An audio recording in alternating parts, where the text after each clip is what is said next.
and because my job is to make sure that we can meet them and dominate them.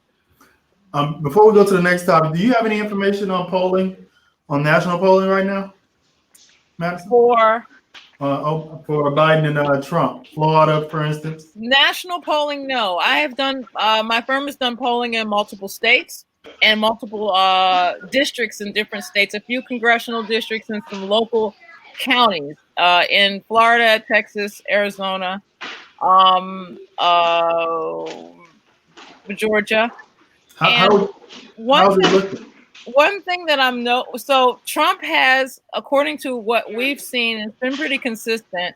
There's about a 10 to 15% soft support for Trump. These are people who voted for him in 2016, who appear to be on certain issues, appear to be a little bit soft on him. Not necessarily on him, but what I would say is that there are issues like the schools and like coronavirus and those types of issues that they appear to not agree with him on and not agree with other Republicans on. And probably, and one of the things that we are advising some of our campaigns to do is to use those issues because they seem to be hitting home for about 10 to 15% of 2016 Republican voters. Have you heard that Biden has a slight lead in most of the swing states? I think I saw that on the news as well. Pennsylvania, I think he was tied. Well, no, that's his home state. Either Michigan, one of them. Yeah. I think some of them were kind of he was tied. I think we have to be very careful with the polls. They are a snapshot in time. I always say they're only a snapshot in time. I like to say, let's assume that the polls are all wrong because they're a snapshot in time and people can change their minds. I will say that there are some good things that are going on, and I think that there are places that are a lot tighter than they should be. How do you feel about Georgia? I'm in Georgia, and so Stacey Abrams almost became governor here. So, what do you think it's going to become a swing state, or do you think it's still conservative? Well, here's the thing. No, I think Georgia is. I am of the opinion that Georgia is a swing state, and I think that the problem for Georgia is access and disenfranchisement. Now, Georgia is not a whole lot different than most states. If you look at Pennsylvania, for example, most of Pennsylvania is red, except Pittsburgh and Philly. Right. Okay, and if you look at most of the states that are called swing states, that's the case with all of them. If you go to Michigan, if it wasn't for Detroit, I mean, Michigan's not like a blue state. It's not like Vermont. Yeah, Wisconsin is where I'm from, and that was a swing state because of Milwaukee. And Milwaukee, exactly. If you look at Nevada, Nevada is a red state except for Clark County, where Las Vegas is, right? Mm-hmm. So I don't think Georgia is terribly different than that. Yeah. I think that most of the swing states are states where the high population centers that tend to be Democratic. So what do we do? We have to make sure that people have access in those places, and because we always end up with 5-6 hour lines, that's not a mistake. Yeah, because in Georgia, I was going to say the last primary election, or actually the last election, they were voting until 2-3 in the morning. Yep. Because of the polling station. So I want to agree with Sam and Charles. I do think Biden needs to stop talking. And I'll expound on that real quick. I feel like the DNC, the Democratic Party, is kind of holding them up like this, right?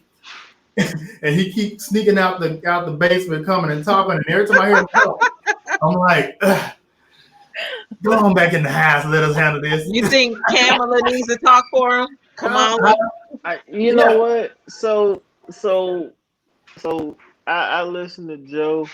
In the mornings before I go to work, whenever he has something to say, you gonna mess it up. I'm like, man, crazy Joe. I'm like, man, like Joe, what you doing? It's a downer. It takes you down. But then here's the thing though. I listen to my boss on paper because other than that, What you talking about? and I just be like, you know what, Joe, keep talking. Because this guy over here, like Trump's entertaining though. He's a little entertaining.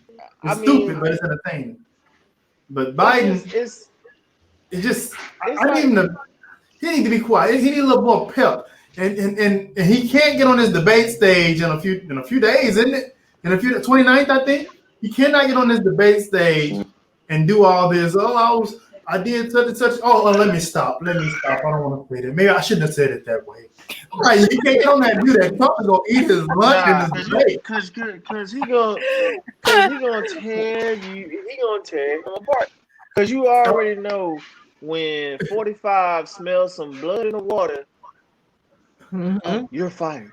It's over. He's gonna get ate up in this debate. I think he's gonna win the presidency. He's a businessman. I'm gonna tell you like this though, and just bullying him basically, and that's all they're gonna do. Because if you notice, the older Joe get, the more frazzled he gets easily. He easily get upset and irritated with people when they ask him questions that he don't want to answer. And I was gonna say, Trump is a businessman. All you have to have is a poker face. I mean, he's used to being in boardrooms and putting on that poker face and presenting, and so he I think Dwayne said he'll smell blood and easily demolish. Yeah, I mean, but this show is tired though. Are we not tired of that show? I mean, it's whack to me. Which one? Like Trump show. I mean, Trump show. It's whack. Now to me, it was funny the first 4 years, right? It was funny for him to make fun of Ted Cruz and Ricky Rubio. It was funny, but now that we done seen this clown, we see what the TV shows used to try to show us when they would, do shows about stupid presidents. Now we see what it really looks like. That was a stupid president. Bush is real smart compared to Trump. Tam said, let's just say this together. We would no longer vote older people. She want to say old white men in the executive and legislative branches. We need to give young progressives a chance. Young lives matter. I'm with that. Let's get some young blood. Back to Biden. Obama was young. Biden. Doesn't matter. Man, you look at that old lady. I couldn't agree more. But in order to do that, you run for local office first. Yeah. You build yourself up. None of those people in Washington, not one of them, as much as we might dislike them or think they're too old to be there, not one of them rolled off their couch at age 32 and decided to run for Congress. Yeah, sure. Yeah. Most of them served as city or county commissioners, or served locally or at the state level first. Except Obama. Obama served at the state legislative level first. He was a state senator. Which is, it's not easy to win a senatorial seat, but he was a state senator before he ran for president. And that was quite a leap, but he was able to. Are you talking about a United States senator? U.S. senator, right? You're not talking about a state senator, right? He was a state senator. He was a state senator, and then he